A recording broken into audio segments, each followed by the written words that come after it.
ಈಗ ನಾವು ನಮ್ಮ ದೈನಂದಿನ ಜೀವನದಲ್ಲಿ ಅನೇಕ ವಸ್ತುಗಳನ್ನ ಉಪಯೋಗಿಸುವಲ್ವಾ. ನಾವು ಪ್ರತಿದಿನ ಅನೇಕ ವಸ್ತುಗಳನ್ನ ಉಪಯೋಗಿಸ್ತೀವಿ. ಈಗ ಉದಾಹರಣೆಗೆ ನಾವು ಹಣ್ಣನ್ನು ಉಪಯೋಗಿಸ್ತೀವಿ, ತರಕಾರಿಗಳನ್ನ ಉಪಯೋಗಿಸ್ತೀವಿ, ಹಾಲನ್ನ ಉಪಯೋಗಿಸ್ತೀವಿ, ಮೊಸರನ್ನ ಉಪಯೋಗಿಸ್ತೀವಿ. ಸೊ ಹಾಗೆ ವೆನೆಗರ್ ಇತ್ಯಾದಿ ಇವುಗಳನ್ನ ನಾವು ಉಪಯೋಗಿಸ್ತೀವಿ. ಸೊ ಎಷ್ಟೊಂದು ಬಗೆಯ ತರಕಾರಿಗಳು ಮತ್ತು ಹಣ್ಣುಗಳನ್ನು ಸಹ ಉಪಯೋಗಿಸ್ತೀವಿ.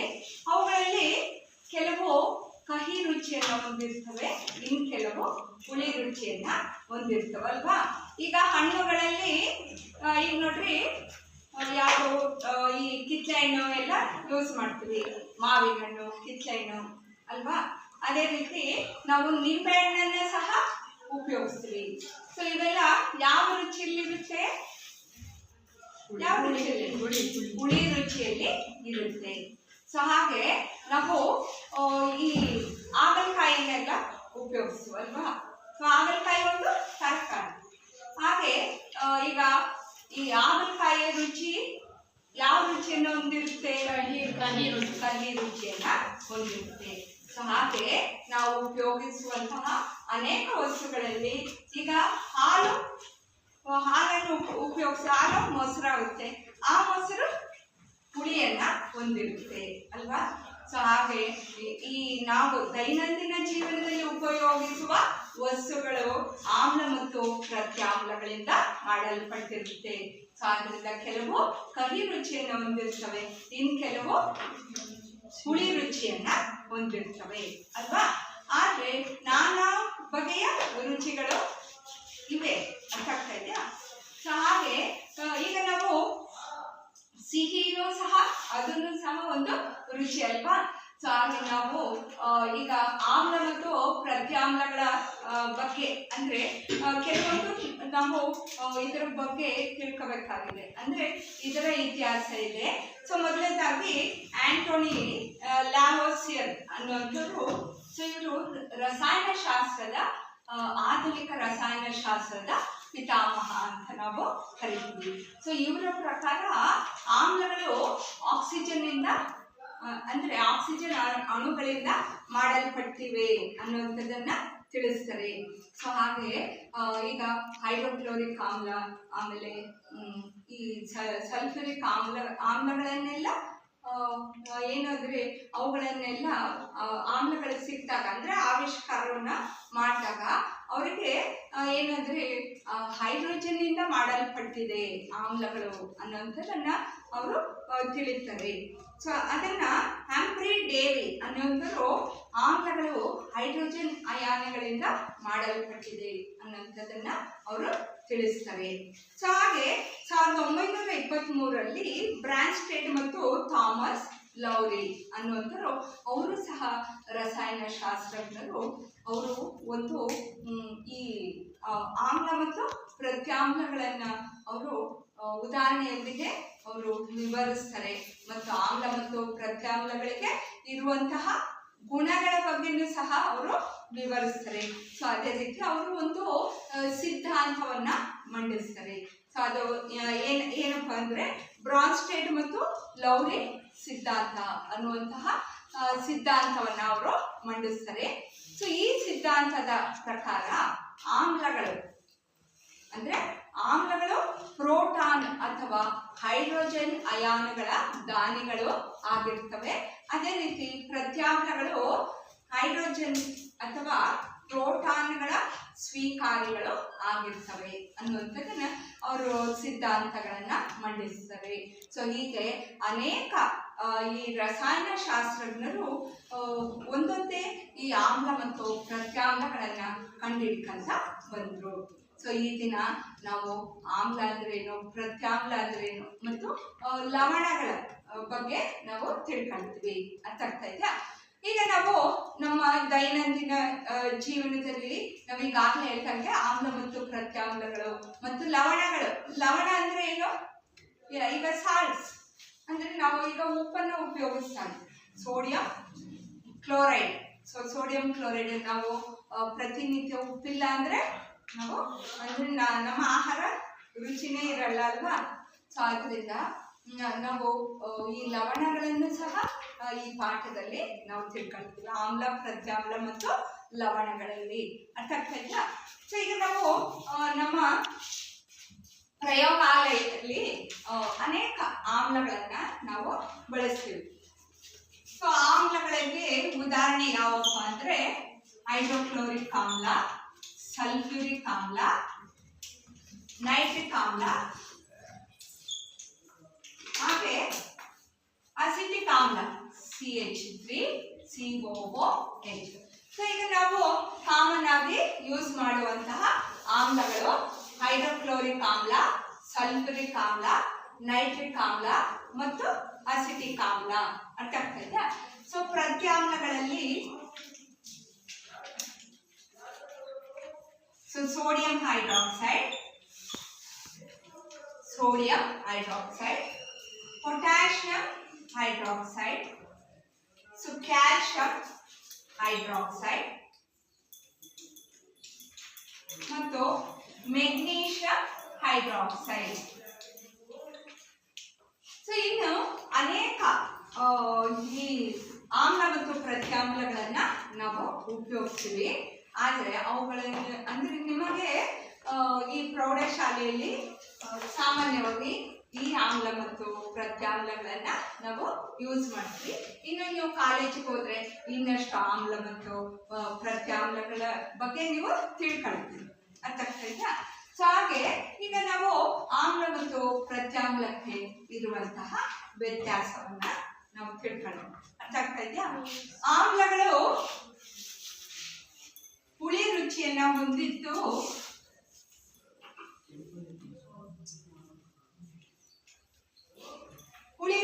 ಹೊಂದಿರ್ತವೆ. ಪ್ರತ್ಯಾಮ್ಲಗಳು ಕಹಿ ರುಚಿಯನ್ನ ಹೊಂದಿರ್ತವೆ. ಆಯ್ತಾ? ಸೊ ಆಮ್ಲಗಳು ನೀಲಿ ಲಿಟ್ಮಸ್ ಅನ್ನ ಕೆಂಪು ಬಣ್ಣಕ್ಕೆ ತಿರುಗಿಸುತ್ತೆ.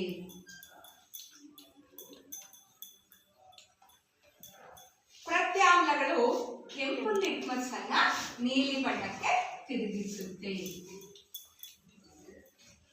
ಕೆಂಪಿಂದ ನೀಲಿ.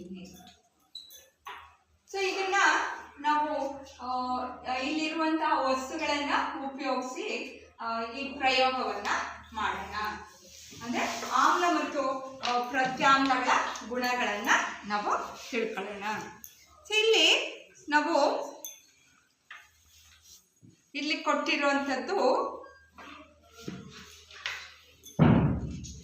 ಕೆಂಪು ಲಿಟ್ಮಸ್ ಕಾಗದ.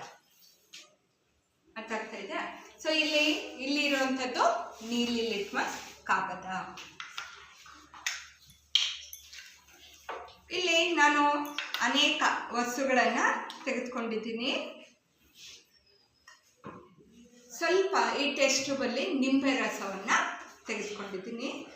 ಈಗ ನಿಂಬೆ ರಸದಲ್ಲಿ ಇರುವಂತಹ ಆಮ್ಲ ಯಾವುದು? ಸಿಟ್ರಿಕ್ ಆಮ್ಲ. ಅರ್ಥ ಆಗ್ತಾ ಇದೆಯಾ? ಈಗ ನೋಡ್ರಿ, ಈಗ ಸಸ್ಯ ಮತ್ತು ಪ್ರಾಣಿಗಳು ಅವು ತಮ್ಮಿಂದ ತಾವು ರಕ್ಷಣೆ ಮಾಡ್ಕೊಳ್ಳೋಕ್ಕೆ ಅನೇಕ ಅಂದ್ರೆ ಟೆಕ್ನಿಕ್ಗಳನ್ನ ಯೂಸ್ ಮಾಡ್ತಾವೆ. ಅರ್ಥ ಆಗ್ತಾ ಇದೆಯಾ? ಈಗ ತುರಿಕೆ ಗಿಡ ಅಂತ ಕರೀತಾರೆ. ಆಯ್ತಾ? ಈ ತುರಿಕೆ ಗಿಡ ಅಂದರೆ ಅಂದ್ರೆ ನಾವು ಏನಾದ್ರು ಬೇಳೆ ಸೊಂದಿಲ್ಲಿ ಹೋದಾಗ ನಿಮಗೆ ಕಟ್ಟ ಶುರು ಆಗುತ್ತೆ ಅಲ್ವಾ? ಅದನ್ನ ಈ ಪುಲ್ಲಂ ಪುರುಚಿ ಅನ್ನುವಂತಹ ಇನ್ನ ಒಂದು ಗಿಡ ಸಿಗುತ್ತೆ. ಅದು ಪ್ರತ್ಯಾಮ್ಲವಾಗಿ ಆಕ್ಟ್ ಮಾಡುತ್ತೆ. ಅರ್ಥ ಆಗ್ತಾ ಇದೆಯಾ? ಸೊ ನಿಮಗೆ ಅದು ತುರಿಕೆ ಗಿಡ, ನೆಟಲ್ ಲೀಫ್ ಅಂತ ಕರೀತಾರೆ. ಸೊ ಅದರಿಂದ ನಿಮಗೆ ಉರಿ ಕಾಣಕ್ಕೆ ಶುರು ಆಗುತ್ತೆ. ಸೊ ಯಾಕೆ ಉರಿ ಬರುತ್ತಪ್ಪ ಅಂದ್ರೆ ಇದರಿಂದ ಮೆಥನಾಯಿಕ್ ಆಮ್ಲ, ಅದರೊಳಗೆ ಮೆಥನಾಯಿಕ್ ಆಮ್ಲ. ಸೊ ಆ ಗಿಡದ ಚಿಕ್ಕ ಚಿಕ್ಕ ಮುಳ್ಳುಗಳ ಕೂದಲು ರೋಮಗಳ ತರ ಇರುತ್ತೆ, ಅದರೊಳಗೆ ಮೆಥನಾಯಿಕ್ ಆಮ್ಲ ಇರುತ್ತೆ. ಸೊ ಅದರಿಂದ ನಿಮಗೆ ಚರ್ಮದಲ್ಲಿ ತುರಿಕೆ ಶುರು ಆಗುತ್ತೆ. ಅದರಿಂದ ಇನ್ನ ಒಂದು ಸಸ್ಯ ಪುಲ್ಲಂ ಪುರುಚಿ ಅನ್ನುವಂಥ ಸಸ್ಯ ಇರುತ್ತೆ. ಆ ಸಸ್ಯದ ಎಲೆಗಳನ್ನ ತೆಗೆದುಕೊಂಡು ಈ ಉರಿ ಆಗ್ತಿರುವಂತ ಭಾಗಕ್ಕೆ ಹಚ್ಕೊಂಡ್ರೆ ಏನಾಗುತ್ತೆ? ಉರಿ ಕಡಿಮೆ ಆಗುತ್ತೆ. ಸೊ ಯಾಕೆ ಉರಿ ಕಡಿಮೆ ಆಗುತ್ತೆ ಅಂದ್ರೆ ಒಂದು ಆಮ್ಲ ಇರುತ್ತೆ, ಇನ್ನೊಂದು ಪ್ರತ್ಯಾಮ್ಲವಾಗಿ ವರ್ತಿಸುತ್ತೆ. ಸೊ ಎರಡು ಆಮ್ಲ ಮತ್ತು ಪ್ರತ್ಯಾಮ್ಲ ಎರಡು ಸೇರಿದಾಗ ತಟಸ್ಥೀಕರಣ ಕ್ರಿಯೆ ಉಂಟಾಗುತ್ತೆ. ಸೊ ಆವಾಗ ನಿಮಗೆ ಉರಿ ಕಡಿಮೆ ಆಗುತ್ತೆ ಅಂತ ಅರ್ಥ ಇಲ್ಲ. ಸೊ ನಾವು ಈಗ ನೀಲಿ ಲಿಟ್ಮಸ್ ಅನ್ನ ತೆಗೆದುಕೊಳ್ತೀವಿ.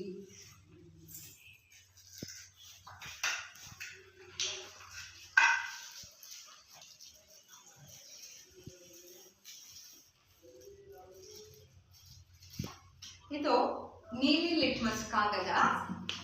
ಸೊ ಆಮ್ಲದ ಗುಣ ಏನು?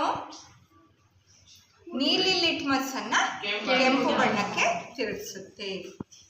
ಇಲ್ಲಿ ನಾನು ನಿಂಬೆ ರಸವನ್ನ ತೆಗೆದುಕೊಂಡಿದ್ದೀವಿ. ಇದು ನಮಗೆ ನ್ಯಾಚುರಲ್ ಆಗಿ ಸಿಗುವಂತಹ ಆಮ್ಲ ಆಗಿದೆ ಅಲ್ವಾ, ಸಿಟ್ರಿಕ್ ಆಮ್ಲ. ಸೊ ಅದರಿಂದ ಈ ನಿಂಬೆ ರಸವನ್ನ ನೀಲಿ ಲಿಟ್ಮಸ್ ನೋಡ್ರಿ ಯಾವ ಬಣ್ಣಕ್ಕೆ ತಿರುಗ್ತು?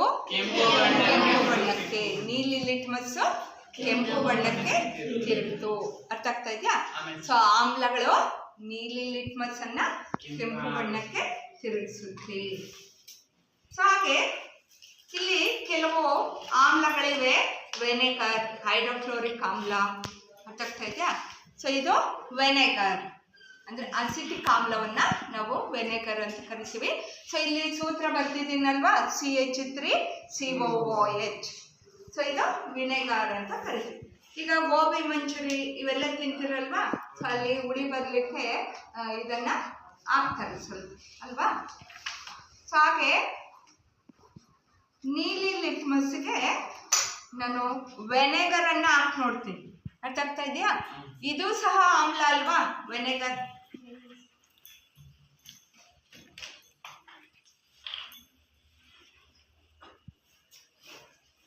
ಇಲ್ಲಿ ನೋಡ್ರಿ, ವೆನೆಗರ್ ಹಾಕ್ತೆ. ಈಗ ಯಾವ ಬಣ್ಣಕ್ಕೆ ತಿರುಗ್ತು? ನೀಲಿ ಲಿಟ್ಮಸ್ ಕೆಂಪು ಬಣ್ಣಕ್ಕೆ ತಿರುಗ್ತು. ಅಂತ ಆಗ್ತಾ ಇದೆಯಾ? ಸೊ ಹಾಗೆ ನಾನು ಇನ್ನೊಂದು ಆಮ್ಲ ಹೈಡ್ರೋಕ್ಲೋರಿಕ್ ಆಮ್ಲವನ್ನ ನಾನು ತೆಗೆದುಕೊಳ್ತೀನಿ. ಅರ್ಥ ಆಗ್ತಾ ಇದೆಯಾ? ಸೊ ಈಗ ಹೈಡ್ರೋಕ್ಲೋರಿಕ್ ಆಮ್ಲವನ್ನ ತೆಗೆದುಕೊಂಡು ನೀಲಿ ಲಿಟ್ಮಸ್ ಮೇಲೆ ಹಾಕ್ತೆ. ಯಾವ ಬಣ್ಣಕ್ಕೆ ತಿರುಗ್ತು?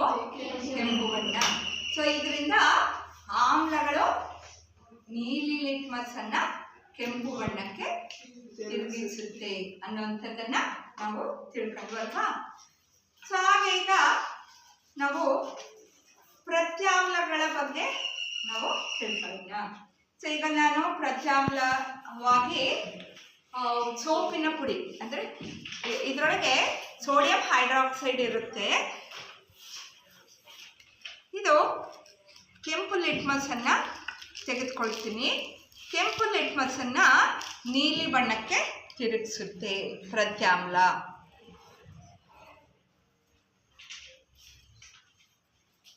ಈಗ ನೋಡ್ರಿ, ಕೆಂಪು ಲಿಟ್ಮಸ್ ಕಾಗದವನ್ನ ತೆಗೆದುಕೊಂಡಿದ್ದೀನಿ. ಸೊ ಕೆಂಪು ಲಿಟ್ಮಸ್ಸು ಯಾವ ಬಣ್ಣಕ್ಕೆ ತಿರುಗುತ್ತೆ? ನೀಲಿ ಬಣ್ಣ.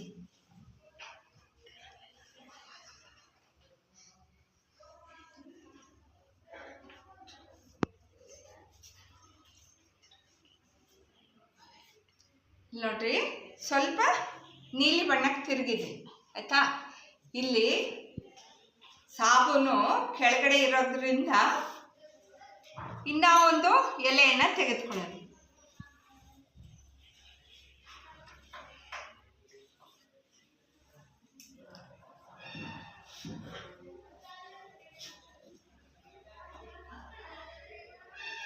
ಸೊ ಈಗ ಶೇಕ್ ಮಾಡ್ತಾ ಇಲ್ವಾ? ಈಗ ನೋಡ್ರಿ, ನೀಲಿ ಬಣ್ಣಕ್ಕೆ ತಿರುಗಿದೆ. ಸ್ವಲ್ಪ ಅಲ್ಲಿ ದೂರ ಕಾಣಲ್ಲ, ಸ್ವಲ್ಪ ಇಲ್ಲಿ ಫ್ರಂಟ್ ಅಲ್ಲಿ ಇದ್ದರೂ ಕಾಣುತ್ತೆ ನೋಡ್ರಿ, ನೀಲಿ ಬಣ್ಣ ಅಲ್ವಾ. ಸ್ವಲ್ಪ ನೀಲಿ ಬಣ್ಣಕ್ಕೆ ತಿರುಗಿದೆ, ತಿರುಗ್ತಾ ಇದೆ ನೀಲಿ ಬಣ್ಣಕ್ಕೆ ಆಯ್ತಾ. ಸೊ ಪ್ರತ್ಯಾಮ್ಲಗಳು ಕೆಂಪು ಲಿಟ್ಮಸ್ ಅನ್ನ ನೀಲಿ ಬಣ್ಣಕ್ಕೆ ತಿರುಗಿಸುತ್ತೆ ಅಂತ ಅರ್ಥ ಆಯ್ತಾ. ಸೊ ಹಾಗೆ ನಾವು ಈ ರೀತಿ ಬೇರೆ ಬೇರೆ ಅಂದ್ರೆ ಈಗ ಹುಣಸೆ ಹಣ್ಣಿನಲ್ಲಿ ಇರುವಂತ ಆಮ್ಲ ಯಾವುದು? ಟಾರ್ಟಾರಿಕ್ ಆಮ್ಲ. ಆಮೇಲೆ ಟೊಮ್ಯಾಟೊ ರಸದಲ್ಲಿ ಇರುವಂತ ಆಮ್ಲ ಆಕ್ಸಾಲಿಕ್ ಆಮ್ಲ. ಈಗ ವೆನೆಗರ್ ಅಲ್ಲಿ ಇರುವಂತ ಆಮ್ಲ ಅಸಿಟಿಕ್ ಆಮ್ಲ. ಸೊ ಈ ರೀತಿ ಅನೇಕ ಆಮ್ಲಗಳನ್ನ ನಾವು ಪರೀಕ್ಷೆ ಮಾಡಿದ್ವಿ. ಎಲ್ಲಾನು ಏನು ನೀಲಿ ಲಿಟ್ಮಸ್ ಅನ್ನ ಕೆಂಪು ಬಣ್ಣಕ್ಕೆ ತಿರುಗಿಸ್ತು ಅಂತ ಆಗ್ತಾ. ಸೊ ಹಾಗೆ ನಾವು ವಸ್ತುಗಳ pH ಮೌಲ್ಯ. ಈಗ ನಾವು pH ಅಂದ್ರೆ ಹೈಡ್ರೋಜನ್ ಪೊಟೆನ್ಸ್ ಅಂತ ಅರ್ಥ. ಈಗ ನೋಡ್ರಿ, ನೀಲಿ ಬಣ್ಣ ಸೋಡಿಯಂ ಹೈಡ್ರಾಕ್ಸೈಡ್ ಈಗ ಪೂರ್ತಿ ನೀಲಿ ಬಣ್ಣಕ್ಕೆ ತಿರುಗಿತು. ಕೆಂಪು ಲಿಟ್ಮಸ್ ಅನ್ನ ನೀಲಿ ಬಣ್ಣಕ್ಕೆ ತಿರುಗಿಸು. ಸೊ ಈಗ ನಾವು pH ಬಗ್ಗೆ ಇಲ್ಲಿ ಅನೇಕ ವಸ್ತುಗಳನ್ನ ನಾನು ತಂದಿದ್ದೀನಿ. ಈಗ pH ಅಂದ್ರೆ ಏನು ಅನ್ನೋಂಥದ್ದನ್ನ ನಾವು ತಿಳ್ಕೋಬೇಕು. ಈಗ ನೀವು ಆಮ್ಲ ಮತ್ತು ಪ್ರತ್ಯಾಮ್ಲಗಳ ಗುಣಲಕ್ಷಣ ತಿಳ್ಕೊಂಡ್ರಲ್ವಾ? ಹಾಗೆ ಕೆಲವೊಂದು ವಸ್ತುಗಳು ಇದಾವೆ. ಅವು ಏನು ಅಂದ್ರೆ ಈ ಆಮ್ಲ ಮತ್ತು ಪ್ರತ್ಯಾಮ್ಲ ಮಾಧ್ಯಮದಲ್ಲಿ ಅವು ತಮ್ಮ ವಾಸನೆಯನ್ನ ಬದಲಾಯಿಸಿಕೊಳ್ತವೆ. ಈಗ ಉದಾಹರಣೆಗೆ ನೀರುಳ್ಳಿ. ಸೊ ನೀರುಳ್ಳಿ ರಸವನ್ನ ತೆಗೆದುಕೊಂಡು ಒಂದು ಬಟ್ಟೆ ಮೇಲೆ ಹಾಕ್ಬೇಕು. ಬಿಳಿಯ ಬಟ್ಟೆಯನ್ನ ತೆಗೆದುಕೊಂಡ್ಬಿಟ್ಟು ಆ ಬಿಳಿಯ ಬಟ್ಟೆ ಮೇಲೆ ಆ ರಸವನ್ನ ಹಾಕ್ಬೇಕು. ಹಾಕ್ಬಿಟ್ಟು ಅದಕ್ಕೆ ಒಂದು 2 ಪೀಸನ್ನ ಸಪರೇಟ್ ಮಾಡಬೇಕು. ಒಂದ್ರ ಮೇಲೆ ಆಮ್ಲವನ್ನ, ಇನ್ನೊಂದ್ರ ಮೇಲೆ ಪ್ರತ್ಯಾಮ್ಲವನ್ನ ಹಾಕ್ಬೇಕು. ಸೊ ಎರಡರಲ್ಲಿ ಅದೇನಾಗುತ್ತೆ, ವಾಸನೆಯನ್ನ ಬದಲಾಯಿಸಿ. ಈಗ ನೀರುಳ್ಳಿ ಸ್ಮೆಲ್ ನಿಮ್ಗೆಲ್ಲ ಗೊತ್ತಲ್ವಾ? ಆದ್ರೆ ಆಮ್ಲ ಮತ್ತು ಪ್ರತ್ಯಾಮ್ಲ ಮಾಧ್ಯಮದಲ್ಲಿ ಬೇರೆನೆ ವಾಸನೆ ಬರುತ್ತೆ. ಸೊ ಇವುಗಳನ್ನ ನಾವು ಏನಂತ ಕರಿತೀವಿ, ಗ್ರಾನ ಸೂಚಕಗಳು ಅಂತ ಕರಿತೀವಿ. ಸೊ ಇದೆಲ್ಲ ನೀಲಿ ಲಿಟ್ಮಸ್ ಮತ್ತು ಕೆಂಪು ಲಿಟ್ಮಸ್ ಇವು ಸಹ ಸೂಚಕಗಳು. ಅರ್ಥ ಆಗ್ತಾ ಇದೆಯಾ? ಈಗ ಕೆಲವೊಂದು ನೈಸರ್ಗಿಕ ಸೂಚಕಗಳಿರ್ತವೆ. ಅರಿಶಿನ ಹಾಕೋದು ಅಥವಾ ಇವು ಯಾವ ಪೆಟೆನ್ಸಿಯಾ, ಹೈಡ್ರೇನಿಯಂ. ಸೊ ಈ ರೀತಿ ಕೆಲವೊಂದು ಸಸ್ಯಗಳಿರ್ತವೆ. ಅವೆಲ್ಲ ಟ್ಯಾಲೋಫೈಟಾ ಅನ್ನುವಂಥ ಸಸ್ಯಗಳು. ಟ್ಯಾಲೋಫೈಟಾ ಅಂದ್ರೆ ಚಪ್ಪಟೆ ಆಗಿರುವಂತಹ ಸಸ್ಯಗಳಿಗೆ ನಾವು ಟ್ಯಾಲೋಫೈಟಾ ಅಂತ ಕರಿತೀವಿ. ಸೊ ಹೈಡ್ರಾನ್ಸಿಯಾ ಅನ್ನುವಂಥ ಸಸ್ಯದ ಎಲೆಗಳನ್ನ ಸಹ ನಾವು ಉಪಯೋಗಿಸ್ಬೋದು. ಅರ್ಥಾಗ್ತಾ? ಸೊ ಹಾಗೆ ನೀವು ಪ್ರೈಮರಿ ಸ್ಕೂಲಲ್ಲೂ ಈ ದಾಸವಾಳದ ಎಲೆನ ಪೇಪರ್ಗೆ ಹಾಕ್ಬಿಟ್ಟು ಅದನ್ನ ನಾವು ನೀಲಿ ಲಿಟ್ಮಸ್ ಆಗಿ ಪರಿವರ್ತಿಸ್ತೀವಲ್ವಾ? ಸೊ ಹಾಗೆ ಹಾಗಲಕಾಯಿ ಪೀಸನ್ನ ಸಹ ನಾವು ತೆಗೆದುಕೊಂಡ್ಬಿಟ್ಟು ಅದನ್ನು ಸಹ ಲಿಟ್ಮಸ್ ಕಾಗದವಾಗಿ ಉಪಯೋಗಿಸ್ಬೋದು. ಸೊ ಇವುಗಳನ್ನೆಲ್ಲ ನಾವು ನೈಸರ್ಗಿಕ ಸೂಚಕಗಳು ಅಂತ ಕರಿತೀವಿ. ಸೊ ಹಾಗೆ ನಾವು ಈಗ pH ಮೌಲ್ಯ ಇದರ ಬಗ್ಗೆ ನಾವು ತಿಳ್ಕೊಳ್ಳೋಣ. ಸೊ pH ಅಂದ್ರೆ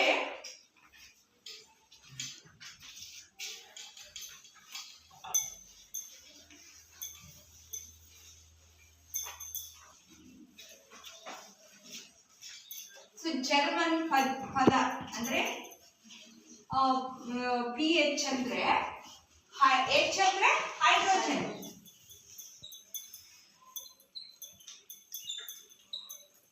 ಸೊ P ಅಂದ್ರೆ ಪೊಟೆನ್ಸ್ ಅಂದ್ರೆ ಸಾಮರ್ಥ್ಯ ಅಥವಾ ಸಾರಥ್ಯ. ಸಾಮರ್ಥ್ಯ ಸಾಮರ್ಥ್ಯ ಅಂತ ಅರ್ಥ. ಸೊ ಇದು ಪೊಟೆನ್ಸ್ ಅನ್ನುವಂಥದ್ದು ಜರ್ಮನ್ ಭಾಷೆಯಲ್ಲಿ ಪೊಟೆನ್ಸ್ ಅಂತ ಕರೀತಾರೆ. ಪೊಟೆನ್ಸ್ ಅಂದ್ರೆ ಸಾಮರ್ಥ್ಯ. ಅಂದ್ರೆ ನಾವೀಗಾಗಲೇ ಹೇಳ್ದಂಗೆ ಈಗ ಆಮ್ಲಗಳ ಬಗ್ಗೆ ಅದರ ಇತಿಹಾಸದ ಬಗ್ಗೆ ನಾವು ತಿಳ್ಕೊಂಡ್ವಲ್ವಾ? ಸೊ ಇದು ಪೊಟೆನ್ಸ್ ಅಂದ್ರೆ ಹೈಡ್ರೋಜನ್ ಸಾರತೆ ಅಥವಾ ಸಾಮರ್ಥ್ಯ ಎಷ್ಟಿದೆ ವಸ್ತುಗಳಲ್ಲಿ ಅನ್ನುವಂಥದ್ದನ್ನ ನಾವು ಕಂಡುಹಿಡಬೇಕಾಗಿದೆ. ಅರ್ಥ ಆಗ್ತಾ ಇದೆಯಾ? ಅದಕ್ಕೋಸ್ಕರ ನಾವು ಇಲ್ಲಿ ವಿವಿಧ ವಸ್ತುಗಳನ್ನ ತೆಗೆದುಕೊಂಡಿದ್ವಿ. ಆ ವಸ್ತುಗಳ ಸಾಮರ್ಥ್ಯವನ್ನ ನಾವು ಅಳಿಬೇಕಾಗಿದೆ. ಈಗ ನೋಡ್ರಿ, ಈಗ ಜರ್ಮನ್ ಭಾಷೆಯಿಂದ ಪೊಟೆನ್ಸ್ ಪಿ ಎಚ್ ಅಂದ್ರೆ ಏನಂತ ಈಗ ಗೊತ್ತಾಯ್ತಲ್ವಾ? ಪಿ ಅಂದ್ರೆ ಪೊಟೆನ್ಸ್, ಎಚ್ ಅಂದ್ರೆ ಹೈಡ್ರೋಜನ್ ಅಯಾನುಗಳ ಸಾರತೆ ಅಥವಾ ಸಾಮರ್ಥ್ಯ ಅಂತ ನಾವು ಕರಿತೀವಿ. ಸೊ ಹಾಗೆ ಒಂದು ಪಿ ಎಚ್ ಸ್ಕೇಲ್ ಅಂತ ಕರಿತೀವಿ. ಸೊ ಪಿ ಎಚ್ ಅಲ್ಲಿ ಏನೇನು ಇರುತ್ತೆ ಈಗ ನೋಡ್ರಿ. ಒಂದು ಪಿ ಎಚ್ ಅಳತೆಯ ಪಟ್ಟಿಯನ್ನ ನಾವು ನೋಡಿದಾಗ ಸೊ 0ಯಿಂದ 14ವರೆಗೂ ಇರುತ್ತೆ. ಸೊ 7 ಮಧ್ಯದಲ್ಲಿರುತ್ತೆ. ಸೊ ಇದನ್ನ ನಾವು ತಟಸ್ಥ ಅಂತ ಕರಿತೀವಿ. ಸೊ 7, 8, 9, 10, 11, 12, 13, 14. ಸೊ ಇಲ್ಲಿ 7, 6, 5, 4, 3, 2, 1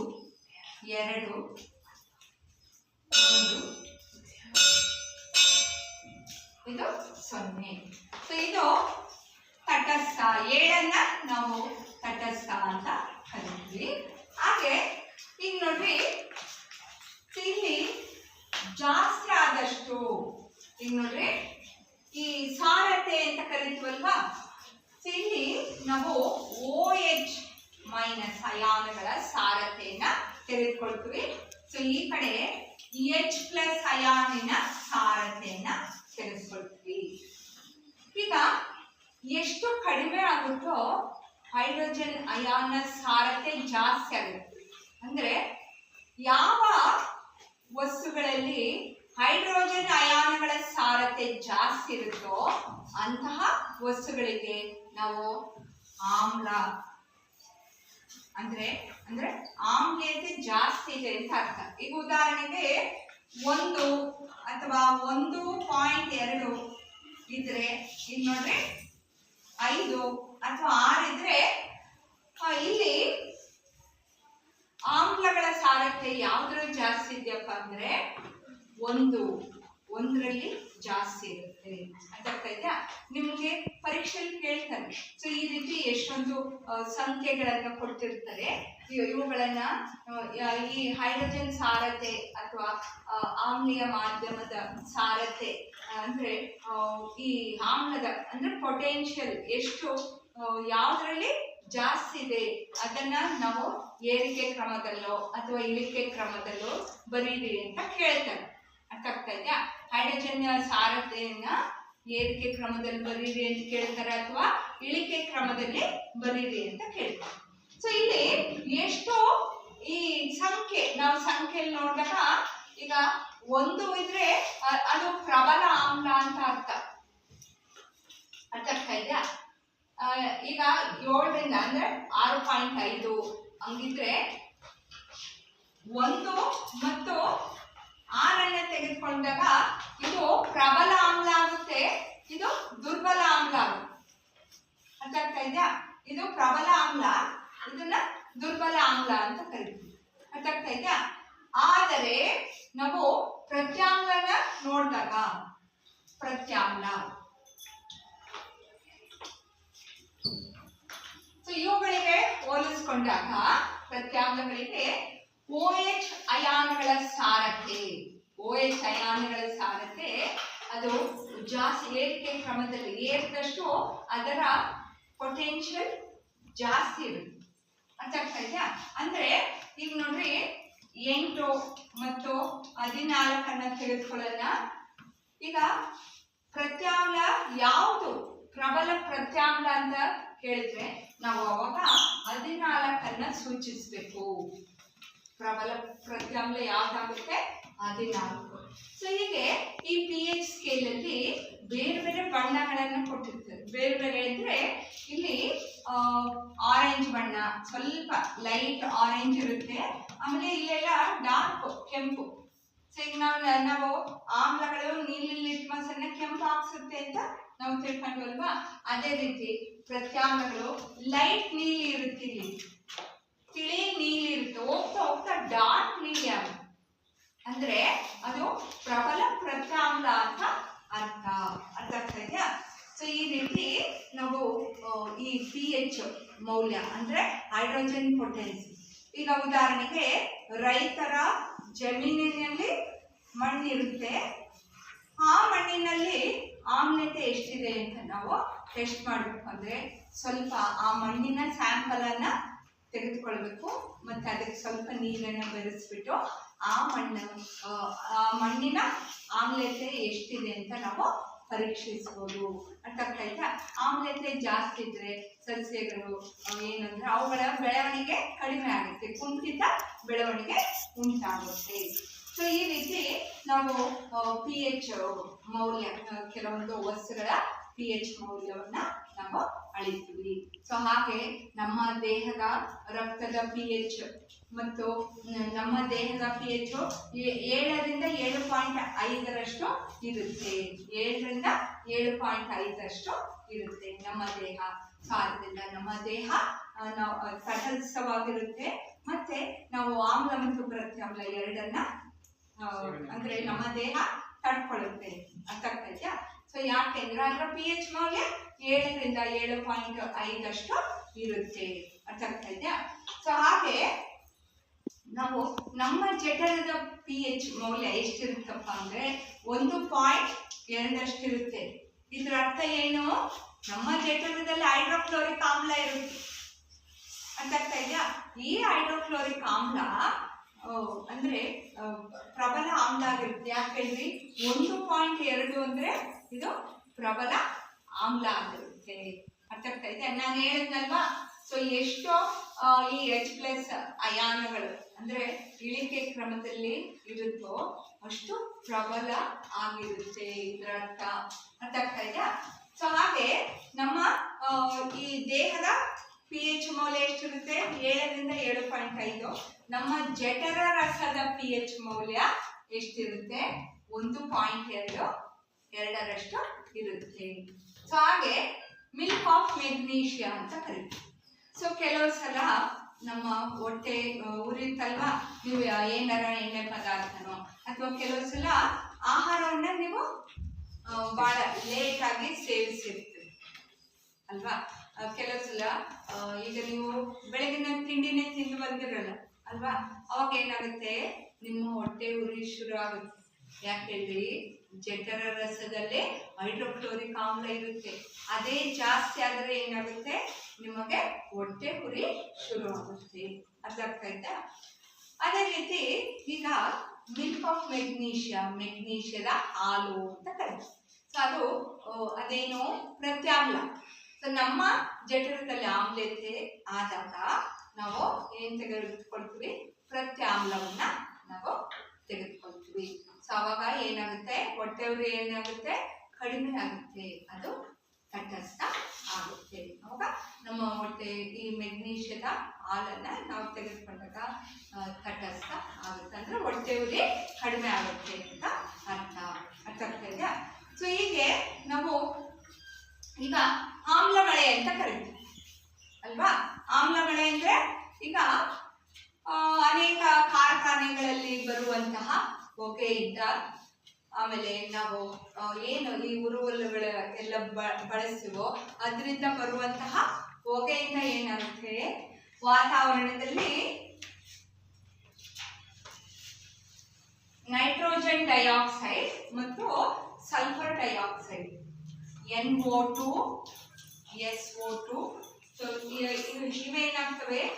ಕಾರ್ಬನ್ ಡೈಆಕ್ಸೈಡ್, ಕಾರ್ಬನ್ ಮಾನಾಕ್ಸೈಡ್ ಇವೆಲ್ಲ ಬಿಡುಗಡೆ ಆಗ್ತವೆ. ಫ್ಯಾಕ್ಟರಿಗಳಿಂದ ಬರುವಂತಹ ಹೊಗೆಯಲ್ಲಿ ಅನೇಕ ಈ ಅನಿಲಗಳು ಬಿಡುಗಡೆ ಆಗ್ತವೆ. ಸೊ ಅವುಗಳಲ್ಲಿ nitrogen dioxide, sulphur dioxide, so ಇವು ಸಹ ಒಂದು. ಈಗಾಗಲೇ ಹೇಳಿದಂತೆ ಈಗ ಮಳೆ ನೀರಿನಲ್ಲಿ ಏನಿರುತ್ತೆ? H2O ಇರುತ್ತೆ ಅಲ್ವಾ. ನೀರು, ಮಳೆ ನೀರಿನೊಂದಿಗೆ ನೈಟ್ರೋಜನ್ ಡೈಆಕ್ಸೈಡ್ ವರ್ತಿಸ್ಬಿಟ್ಟು HNO3 ಉಂಟಾಗುತ್ತೆ.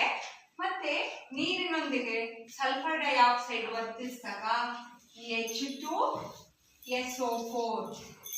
ಅರ್ಥ ಆಗ್ತಾ ಇದೆಯಾ? ಇವೆರಡು ಏನು?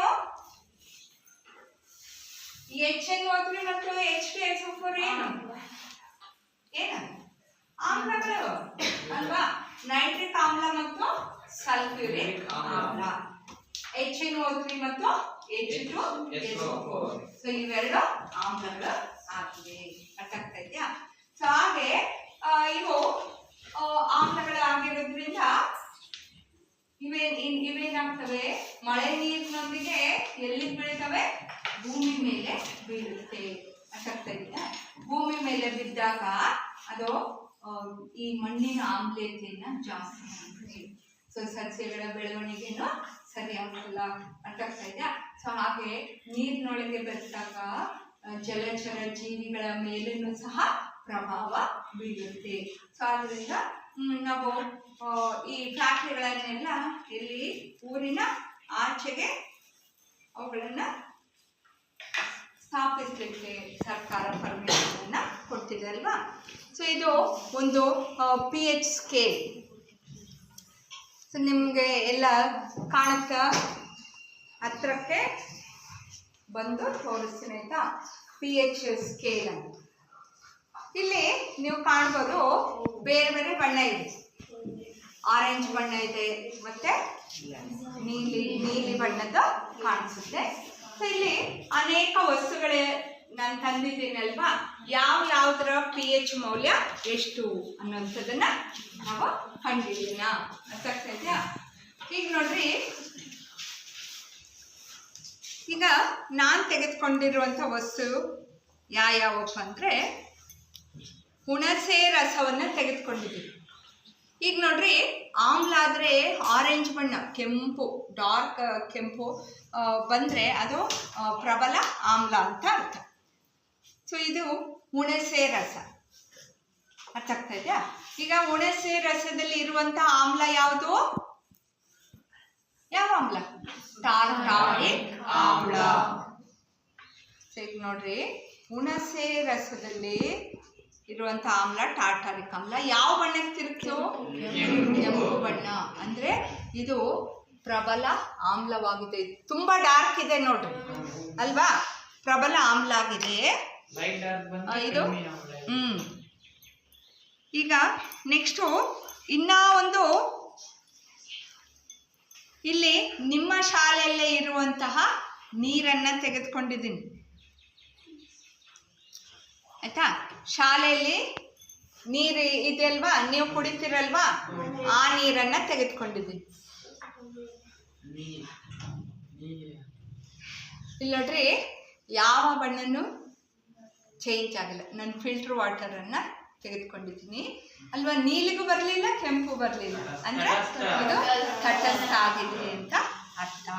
ಅಂದರೆ ನೀವು ಕುಡಿಯುತ್ತಿರುವಂಥ ನೀರು ಏನಾಗಿದೆ? ಶುದ್ಧ ಆಗಿದೆ ಆಯ್ತಾ? ಶುದ್ಧ ಅಂತ. ಈಗ ನಮ್ಮ ದೇಹದ pH ಮೌಲ್ಯನು ಎಷ್ಟು? 7ರಿಂದ 7.4 ಅಂದರೆ ಅದು ಹಳದಿ ಬಣ್ಣದ ಇರುತ್ತೆ. ಆಮೇಲೆ ಜೊತೆಗೆ ಈಗ ನೋಡ್ರಿ, ಇದು ಸೋಪ್ ಪುಡಿಯ ಅಂದರೆ ಸೋಪಿನ ದ್ರಾವಣವನ್ನು ತೆಗೆದುಕೊಂಡಿದ್ದೀನಿ. ಇದರ pH ಮೌಲ್ಯ ಎಷ್ಟು ನೋಡೋಣ. ಸೊ ಯಾವ ಬಣ್ಣಕ್ಕೆ ತಿರುಗಿತು? ಡಾರ್ಕ್ ನೀಲಿ. ಅಂದರೆ ಇದರ ಅರ್ಥ ಏನು? ಇದು ಪ್ರಬಲ ಪ್ರತ್ಯಾಮ್ಲ ಅಂತ ಅರ್ಥ. ಫುಲ್ ಡಾರ್ಕ್ ಆಯ್ತಲ್ವಾ? ಹಾಗೆ ಇದು ನಮ್ಮ ಶಾಲೆಯ ಮಣ್ಣನ್ನ ಪರೀಕ್ಷಿಸೋಣ. ಅದು ಆಮ್ಲತೆ ಆಗಿದೆಯೋ, ಪ್ರತ್ಯಾಮ್ಲ ಆಗಿದೆಯೋ, ದುರ್ಬಲ ಆಮ್ಲನೋ ಅಥವಾ ದುರ್ಬಲ ಪ್ರತ್ಯಾಮ್ಲನೋ ಅನ್ನೋಂಥದನ್ನ ನಾವು ಪರೀಕ್ಷಿಸೋಣ. ಇಲ್ಲಿ ನೋಡ್ರಿ, ನೀವು ಹೆಂಗೆ ಪ್ರಬಲ ಅಂತ ಹೇಳಿದ್ರಿ ಅಂದರೆ ನಾವು ಇಲ್ಲಿ ಮ್ಯಾಚ್ ಮಾಡಬೇಕು ಆಯಿತಾ? ಇಲ್ಲಿ ಬಣ್ಣಗಳು ಕೊಟ್ಟಿದ್ದಾರಲ್ಲ, ಆ ಬಣ್ಣಕ್ಕೆ ಯಾವುದಕ್ಕೆ ಮ್ಯಾಚ್ ಆಗ್ತಾ ಇದೆ? ಇದು ಇಲ್ಲಿ ಅಂದರೆ 1.2ಕ್ಕೆ ಮ್ಯಾಚ್ ಆಯಿತು ಆಮ್ಲ. ಅರ್ಥ ಆಗ್ತಾ ಇದೆಯಾ? ಈಗ ಬೇರೆ ಬೇರೆದು ನಾವು ತೆಗೆದುಕೊಳ್ಳೋಣ. ಈಗ ನಮ್ಮ ಶಾಲೆಯಲ್ಲಿ ಇರುವಂತಹ ಮಣ್ಣನ್ನು ನಾವು ತೆಗೆದುಕೊಂಡ್ವಲ್ವಾ? ಸೊ ಇದರ pH ಎಷ್ಟಿದೆ ಅಂದರೆ ಹೈಡ್ರೋಜನ್ ಪೊಟೆನ್ಸ್ ಎಷ್ಟಿದೆ ಅನ್ನೋಂಥದ್ದನ್ನು ನಾವು ಪರೀಕ್ಷೆ ಮಾಡೋಣ. ಸೊ ಸ್ವಲ್ಪ ಆರೆಂಜ್ ಬಣ್ಣಕ್ಕೆ ತಿರುಗಿದೆ ನೋಡ್ರಿ, ಸ್ವಲ್ಪ ಆಗಲೇ ಇತ್ತಲ್ಲ ಆ ಹಳದಿ ಬಣ್ಣ ಬರಲಿಲ್ಲ, ಸ್ವಲ್ಪ ಆರೆಂಜ್ ಬಂದಿದೆ. ಅಂದರೆ ಮಣ್ಣು ಸ್ವಲ್ಪ ಆಮ್ಲೀಯವಾಗಿದೆ ಅಂತ ಅರ್ಥ ಆಗ್ತಾ ಇದೆಯಾ? ಸೊ ಹಾಗೆ ಇದಿಷ್ಟು ನೋಡಿದ್ವಿ. ಈಗ ನಿಂಬೆ ರಸ, ಇದರ pH ಎಷ್ಟಿದೆ ಅಂತ ನಾವು ಕಂಡುಹಿಡಿಯೋಣ.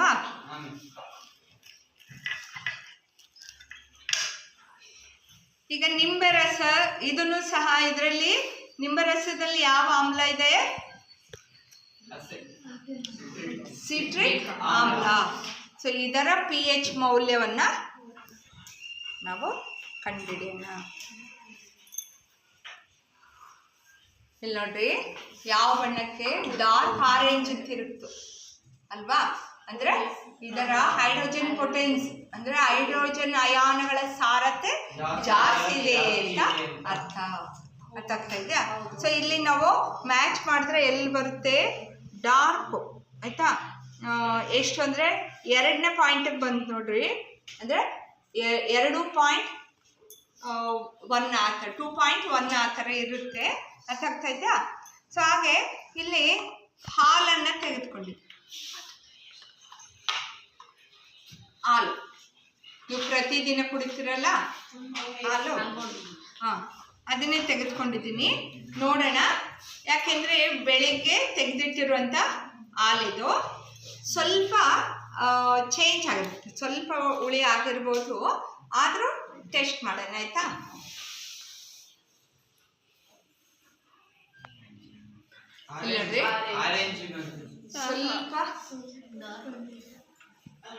ಸ್ವಲ್ಪ ಅಷ್ಟೇ, ಆದರೂ ತಟಸ್ಥನೇ ಇದೆ ನೋಡಿ, ಏನು ಚೇಂಜ್ ಆಗಿಲ್ಲ. ತಟಸ್ಥ ಕಾಸಿರುವಂಥ ಹಾಲನ್ನು ತಂದಿದ್ದೆ, ಆಯಿತಾ? ಸೊ ಇದು ತಟಸ್ಥನೇ ಇದೆ ನೋಡಿ ಅಲ್ವಾ? ಸೊ ಆದ್ದರಿಂದ ನೀವು ಹಾಲು ಕುಡಿಬೋದು. ಅರ್ಥ ಆಯ್ತಾ? ಸೊ ಹಾಗೆ ಇಲ್ಲಿ ಅರಿಶಿನವನ್ನು ತೆಗೆದುಕೊಂಡು ನೋಡೋಣ, ಇದು ಯಾವ ಬಣ್ಣಕ್ಕೆ ತಿರುಗುತ್ತೆ ಅನ್ನುವಂಥದ್ದನ್ನು ನಾವು ನೋಡೋಣ. ಸೊ ಅರಿಶಿನದ ನೀರನ್ನು ತೆಗೆದುಕೊಂಡಿದ್ದೀನಿ.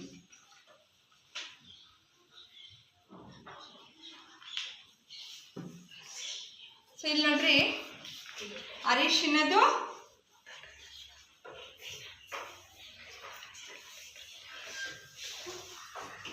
ಸ್ವಲ್ಪ ಅಲ್ವಾ, ಸ್ವಲ್ಪ ಬದಲಾಯಿತು.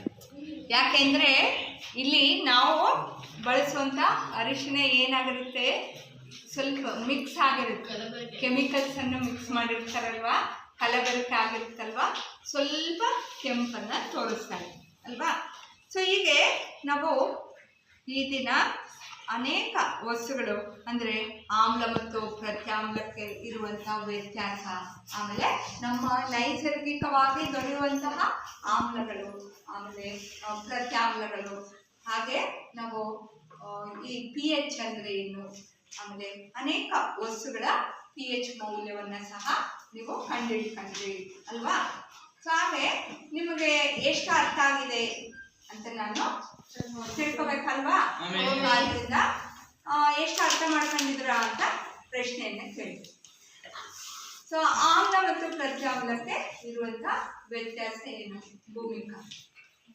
ಆಮ್ಲ ಹುಳಿ ರುಚಿಯನ್ನು ಹೊಂದಿರುತ್ತದೆ, ಪ್ರತ್ಯಾಮ್ಲ ಕಹಿ ರುಚಿಯನ್ನು ಹೊಂದಿರುತ್ತದೆ. ಆಮ್ಲವನ್ನು ಪರೀಕ್ಷಿಸಿದಾಗ ನೀಲಿ ಲಿಟ್ಮಸ್ ಪೇಪರ್ ಇಂದ ಕೆಂಪು ಬಣ್ಣಕ್ಕೆ ತಿರುಗುತ್ತದೆ. ಪ್ರತ್ಯಾಮ್ಲವನ್ನು ಪರೀಕ್ಷಿಸಿದಾಗ ಕೆಂಪು ಲಿಟ್ಮಸ್ ಪೇಪರ್ ಇಂದ ನೀಲಿ ಬಣ್ಣಕ್ಕೆ ತಿರುಗುತ್ತೆ. ಅರ್ಥ ಆಗ್ತೈತೆ? ನೆಕ್ಸ್ಟು ನಾವು ನಮ್ಮ ಪ್ರಯೋಗಾಲಯದಲ್ಲಿ ಉಪಯೋಗಿಸುವಂಥ ಆಮ್ಲಗಳು ಯಾವುವು? ನನ್ನ ಮುಂಚೆ ಫಸ್ಟ್ ಹೇಳಿದೆ ಅಲ್ವಾ, ನಾವು ಉಪಯೋಗಿಸುವಂಥ ಆಮ್ಲಗಳು ಯಾವುವು ಹೇಳಿ.